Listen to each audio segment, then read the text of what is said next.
কদিন আগে ইমেইলে প্রাণনাশের হুমকি পেয়েছিলেন ভারতীয় জাতীয় দলের প্রধান কোচ ও সাবেক ক্রিকেটার গৌতম গম্ভীর। এবার একইভাবে ইমেইলে হত্যার হুমকি দেওয়া হয়েছে ভারতীয় পেসার মোহাম্মদ শামিকে। বান্ডেল থাকলে প্রতি সেনমানিতে টাকা বাঁচবে। বিকাশ সেনমানি বান্ডেল কিনে জিতুন প্রতি লেনদেনে। গত রোববার শামি মেইল পান বলে জানিয়েছে ভারতের সংবাদ মাধ্যম টাইমস অব ইন্ডিয়া। এ বিষয়ে সোমবার উত্তরপ্রদেশের আমরোহা জেলার সাইবার ক্রাইম থানা একটি এফআইআর দায়ের করেছে। ভারতীয় গণমাধ্যম জানায়, পুলিশ সুপারের নির্দেশে এফআইআরটি দায়ের করা হয়।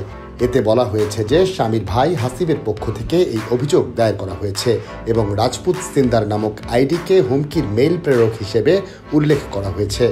এফআইআর অনুসারে প্রেরক ক্রিকেটারের কাছে 1 কোটি রুপিও দাবি করেছেন। আইপিএল খেলায় এমনিতেই নিরাপত্তা বলয়ের মধ্যেই আছেন শামি। এই হুমকি নিয়ে তদন্ত শুরু করেছে পুলিশ। এর আগে গত মাসে কাশ্মীরের পেহেলগামে সন্ত্রাসী হামলার পরপর ভারতীয় ক্রিকেট দলের প্রধান কোচ গৌতম গম্ভীরও ইমেইলের মাধ্যমে প্রাণনাশের হুমকি পান। এর আগে 2021 সালের নভেম্বরে সংসদ সদস্য থাকা অবস্থাতেই এমন মেইল পেয়েছিলেন তিনি।